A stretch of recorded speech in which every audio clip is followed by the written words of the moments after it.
folks, back in the Boston Man Show. Coach Chris Holtmann, the Ohio State Buckeyes out of the Big Ten Conference, 5-1 on the year so far. Coach, how you guys doing up there in Columbus, man? Things are great. Yeah, things are great. Great to be with you again. We struggled a little bit last night on the road at Purdue, but every moment is a learning experience for your guys right now, particularly in a season like this. We got to get healthy and we got to continue to get better. We play in what I believe is the best league in the country. I think the metrics would prove that out. It's the best basketball league in college basketball. And Coach, talk about that. You guys are 5-1 considering all things.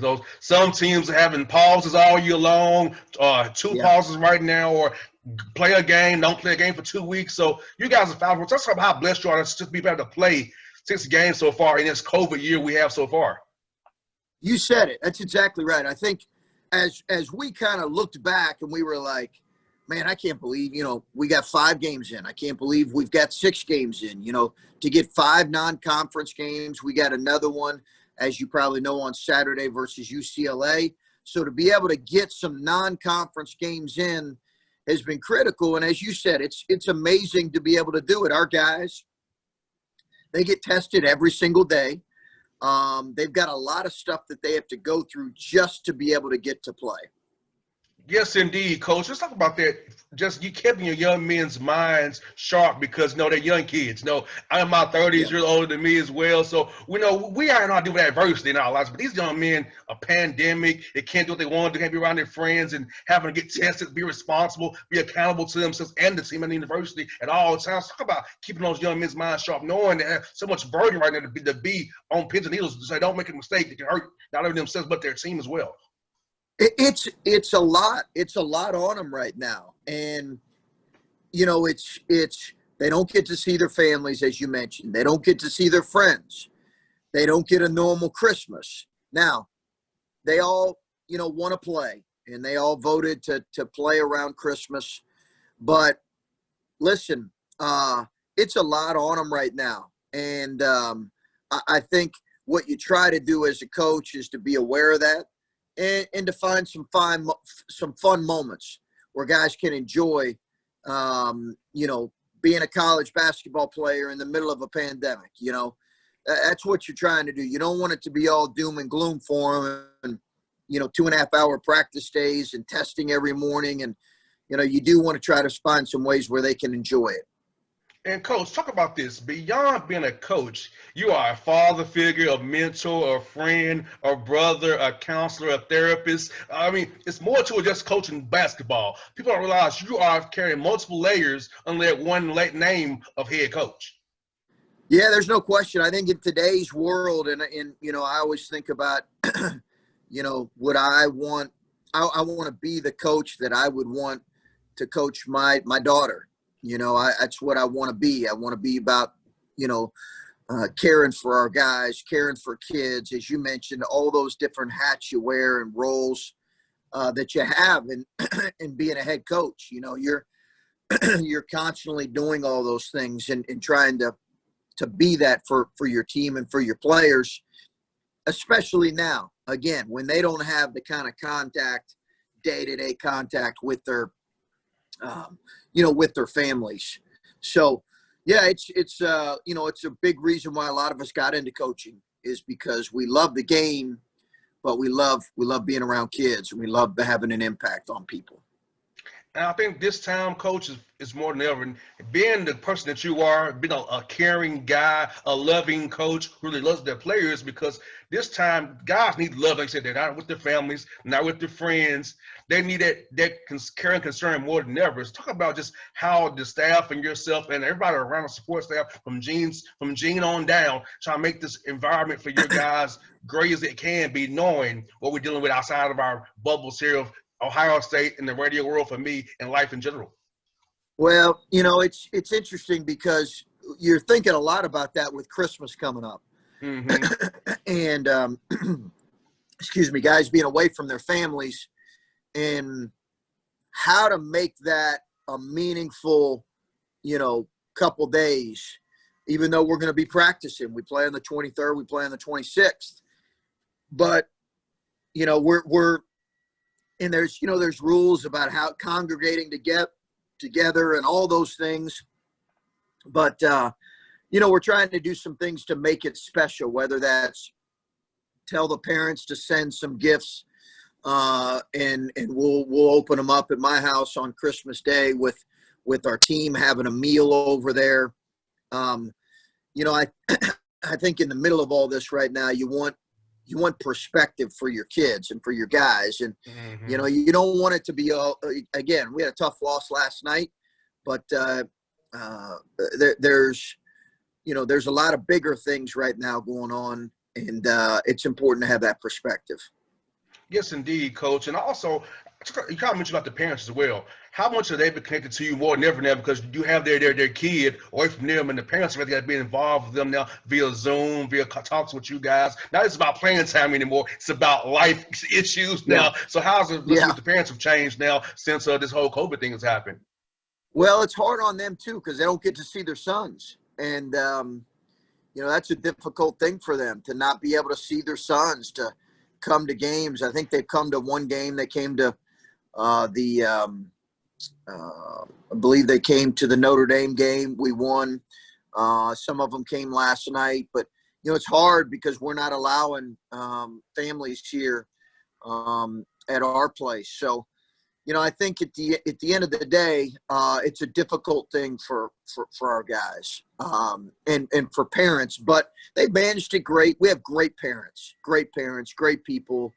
They're really good people. They love their sons, and hopefully we're beginning to turn the corner on when we can get fans here and get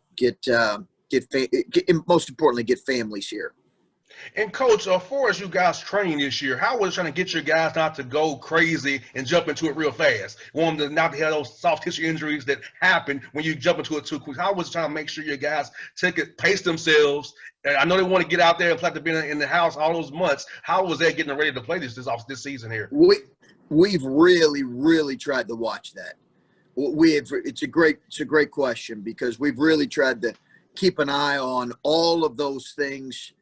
Knee injuries, Achilles, soft tissue, as you mentioned, the return to play and reacclimating back to play is a real, it's a real challenging thing for your medical staff to make sure that you're not rushing guys into stuff before their bodies are ready for it. Because if you do, they're going to be in trouble. And I think, even more so if a kid is in quarantine and he's coming back from quarantine. Well, that could be as much as 14 to 21 days where he's on the shelf. You got to be careful about reacclimating him back. We've been fortunate. Our medical staff and our strength coach has done a great job navigating that. And then, Coach, for us putting in all your offense, defensive concepts, I know a lot of coaches have told me that it's been hard because they can't play everything again because of stopping and starting. Now want to overdo it with their guys, put too much on their young men, keeping it more simple this year. How have you approached it this year, trying to get sure you have everything you want to have in and play well as you have 5-1, of course? But how's that been? It's been good. It's definitely been a different preseason because you're normally – you get feedback from scrimmages. You normally got more stuff in. You normally have more practice times. Yes, indeed. We're like every other program where we've had interruptions within our program. So you normally feel like you're a little further along at this point. But having said that, like you said, I feel good about being 5-1. We got to get healthy. We've got a couple guys injured right now that are key for us. Right now, our leading scorer and leading rebounder is out with an illness. So, I think so much of the season is going to be determined on that, right? It's going to be determined on kind of the overall health of your team and who you play. And Coach, I feel like this year is more be who plays the hardest is going to win the games, because you can't stop playing hard. If you play hard, you have a chance. You know, and if you defend, you might miss an assignment, you might not go over a screen to go under a screen. You can make the rotation, but if you playing hard, giving effort and energy, you can have a chance to win the game, make a difference, even though you're not doing it the right exact way you want them to, but they can still get the job done. That's exactly right. I think that's exactly right. I think playing hard, I think how bought in your team is to how you want to play. I think those are the most critical things right now because of the inconsistencies with potentially your roster or games or whatever, practice time. I think how hard you play. A lot of it always, is going to come down to that. That kind of has to be a standard that you hit every time, you're playing. Not told guys who play on teams this year, said, look, this is going to show you if you're really a baller or you're not. You love the game or you Yeah. don't. Because this year Yeah. is going to show, do you really love basketball for basketball or you just don't even come for a hobby? Because to deal with the testing, to deal with being responsible, to go out there not knowing who you might not play this night or this night. Hey, this is going to test, coach, who really are the guys who love the game, who don't love the game. No doubt. It's funny. I was talking to an assistant coach of a young man we were recruiting or are recruiting from Atlanta, and I love how he put this. And it's a terrific program and coach, terrific player. He said love it, or he said like it, love it, live it, and that was kind of his way of evaluating. Players, do they like it? Do they love it? Do they live it? Those three levels. And it is, it's that you're finding out who really does like it, love it, and live it right now. And what teams do that. And coach, I told my staff this, coach, it's AOC, adapt, overcome, and conquer. Because yes, this has been the hardest year ever, coach. I've not seen my staff since my birthday party on March 14th, coach. So we've been all virtual since March 14th. I told them we have to adapt, overcome, and conquer. Because I was doing Zoom interviews before April. It's like this is all new for me. So we have to all of us, basketball coaches, basketball players, radio people, production. We have to all adapt, overcome, and conquer, coach.